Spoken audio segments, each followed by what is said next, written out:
How does one confront the infinity within?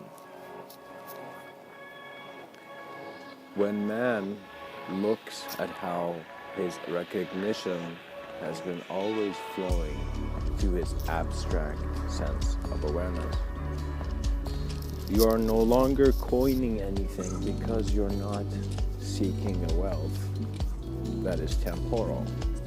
When you don't seek a wealth that is temporal, you begin to look at life in a way where you wonder where you are, who you are, and who is really here. Now, as one comes to this door, they will recognize that the moment will reintroduce them to themselves. And what that really means is that once you become aware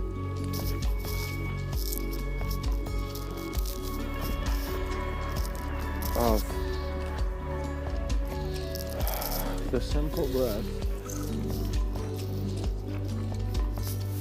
self-remembrance, self-reflection, self-awareness, self-realization, self-revelation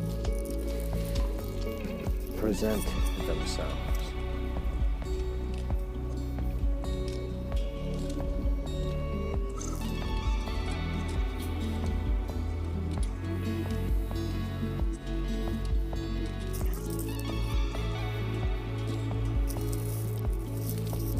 When I say the infinity within, I mean that moment when you look through yourself and you see that which is looking through it is aware, is here, but is not, in a sense, physically here. And that doesn't mean it doesn't exist. It doesn't mean it belongs to the realm of non-existence, no. It just means that when man looks at himself in certain ways, his awareness to existence fluctuates and it sprouts in multitudes of simultaneous knowing of what is here. So, in other words, what is here begins to transform your eyes to everything that is transforming in this moment. You need to allow your own methods to come. And what that means is that when your body's calm and your mind is in a sense calm, even though mind is an abstract idea, but you're just simply breathing, you remember this quote or this bit of wisdom that was passed through a quote that suggested that you don't need to run after the butterfly. You don't need to run after your dream as if you need to physically change the temporal. You need to be still and confront every failure by looking at it beautifully. And if you were broken, if a sense of self was broken, if a reality was broken by that failure, you need to be mindful and clean yourself up for yourself. And what that means is that you need to completely observe the roughness you went into and immediately unite it and integrate it with a moment of happiness by seeing that it suggests the other polarity. The fact that you have gone so low gives you such an ability to see so high. And so we see the explorer always knew that the comfort of the room was inferior to what lied beyond. Infinity is your own sense of personality blending into a sense of self-reflection and self-awareness, transparent self-awareness, and then through that recognizing all the forms that it can be. Man is a powerful creator and co-creator, and that is why. Man is such a powerful creator that he has created co-creation. And when I say man, you really see that you are keeping the idea of man here. But in essence, you are a physicality that is moving through form, and so you are energy. And so you see that if an idea is not just an idea, then who are you? And so many people have had dreams. There have been Zen masters who've had dreams of being butterflies, but recognizing that they were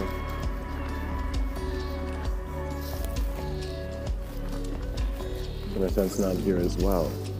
So what I mean by that is that once you have a dream that you are a butterfly, you as a Zen master wonder, wow, what is real anymore? Am I a butterfly dreaming, or am I a Zen master, dreaming of a butterfly? And so these existential confusions come when we engage with our hologram by not engaging with it, by not being the movements of the environment, but the observance that allows all movements, including the changes within our body. Once you become this observance, your bodies are no longer just physical, but realities. So in other words, imagine like how a camera's focus changes and suddenly there's totally a different world opened up. So simply your sense of understanding needs to move in the same way, and it has to be natural. So do not try to think you are a rebel or you're anything else. Do not try to think you're trying someone to be perfect or you're trying to be a person who is happy. No, you're not trying to be anything. You are alive and you breathe. And then you can speak, but you don't really need to. And so simply live gently and enjoy what is around you. Look at the simplicity of your body. Look at how this physical body is maintained in this space-time continuum. Become your own existential teacher by having a curiosity that shakes existence, that wakes yourself up when you are sleeping. That is the ability of man, I have recognized. To constantly see that his wakefulness is belonging to a greater sleepiness, And even through that, there is a greater wakefulness. And so it is how you are playing as a moment of being with all that you see that really is your life. To play means remember the time that you knew what to do, regardless if you had to think. You know how to fix yourself. You know how to get yourself there. If you are physically trying to change things, acknowledge physical reality properly. Realize that if you're in the physical world, if you need to first see where you are, feel the ground, feel your body, appreciate your form. After that, begin aligning it and realizing that your minds can instantly show you a destination, but still your physical form has to walk and go to the action. So realize that the most valuable act that a human being can do is to act. Just begin doing something, whatever it is. Begin moving your system. Begin going into the mindset that you're going to not build an empire, but to build a library. Build a library of just treasures you have brought from man. And what that means is that you have looked at life in such ways that if your son could see you, he would be like, okay, there's a great work here to be done. You want people to be so involved in life and so beautifully involved in life that there is nothing that they feel they're losing, but everything that they're gaining from any constructive or deconstructive view. And what I saw is that many people like to talk about things, but chaos doesn't like to talk. The silence is a gift of awareness, just as the noise is.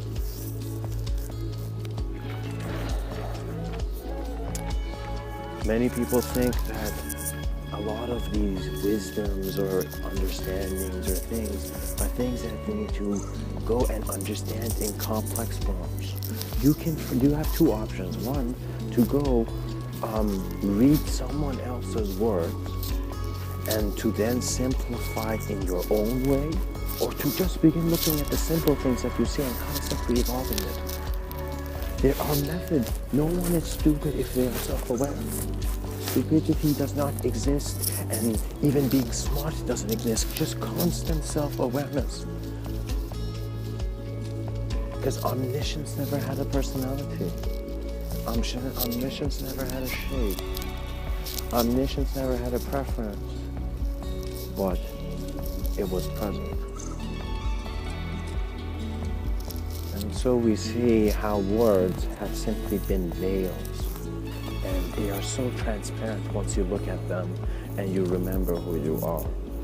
Once you break an idea, you are confronted with an existential mirror that just naturally gives you a remembrance of what you need to know and, in a sense, do by being.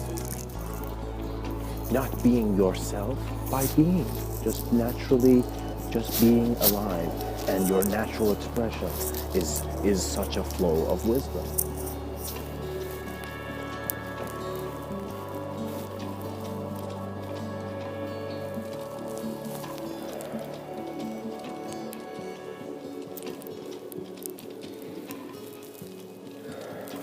I would like to share with you a quote by a Japanese sage. And he says, "The water of the valley stream never shouts at the tainted world, 'Purify yourself,' but naturally, as it is,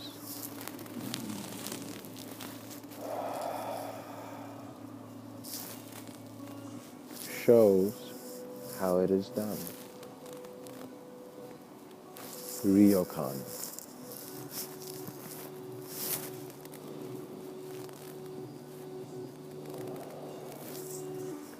You need to see that as you become aware of life, you are constantly in that moment of progression and learning.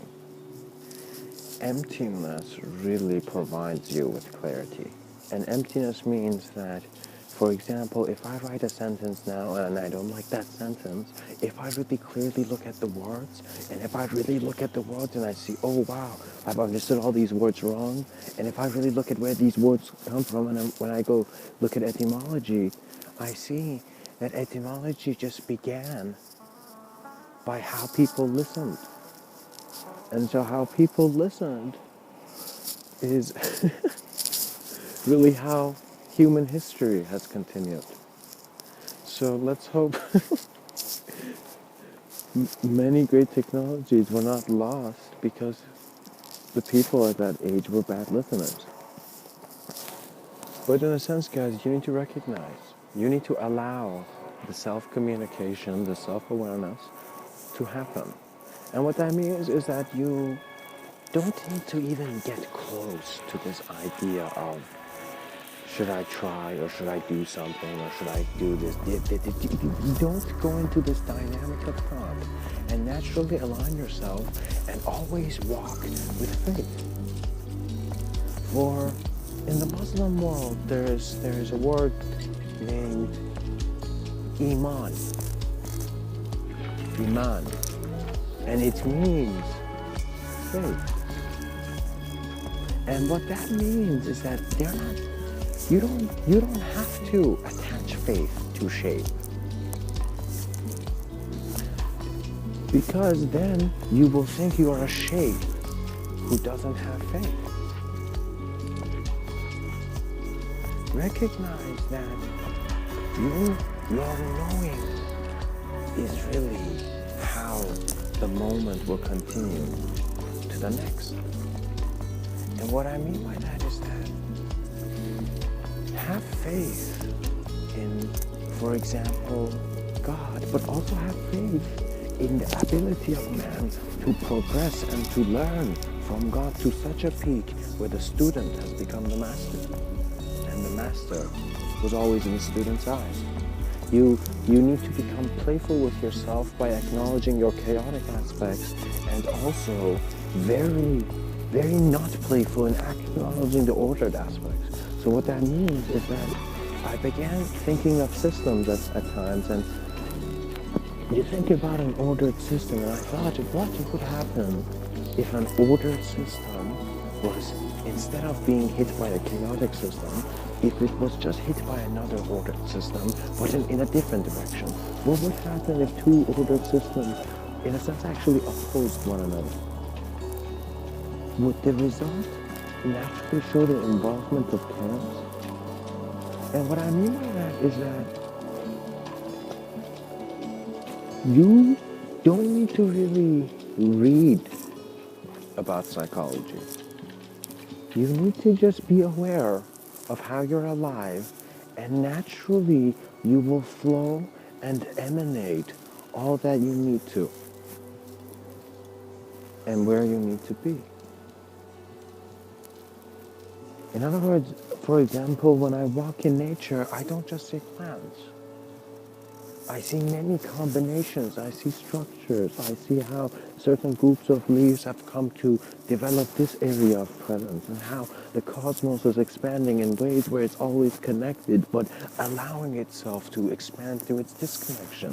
And what that really means is that I'm not just saying words, I'm actually recognizing that my memories and my awareness and my attention to what is really here is an experience that is seen to be an object of experience by an experiencer that is untouched by form. And so is the simplicity in the breath of a silent man. For man's greatest approach to confronting the infinity within is to allow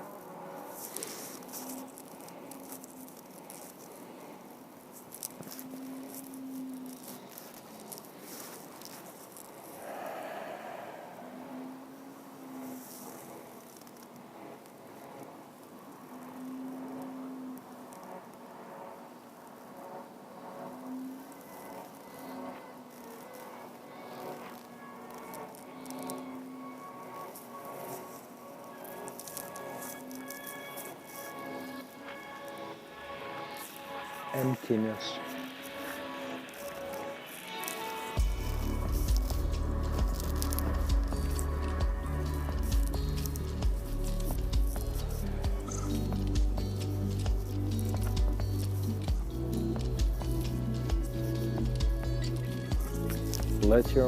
Let the distinctions in your mind and the differences and the judgments and all that integrate. Allow yourself to be comfortable in the presence of anything, and recognize that if there is a form, there is also a temporal aspect to the form. In other words, acknowledge the fact that you will die, but why call it die? Why not see the fact that there's a sense of continuation that has brought you here? And so you're not just a lit flashlight thrown in the dark until it's picked up and shut off. You are a vision that belongs to all souls. And so the infinity within is that sensitivity that, in a sense, gets rid of all insensitivities.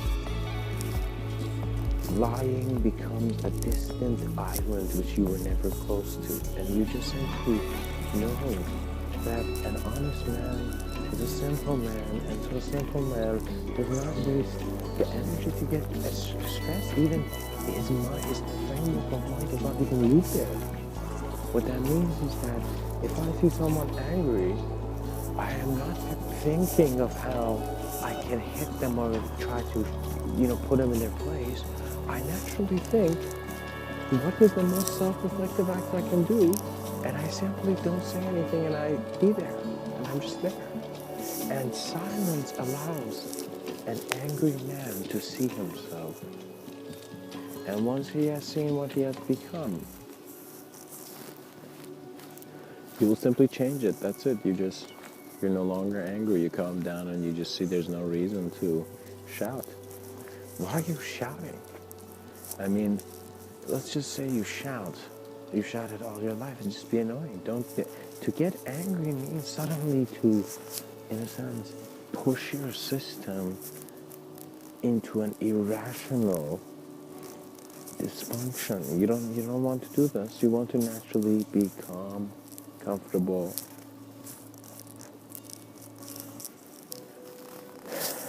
and to touch a branch and feel the roots. Because the infinity within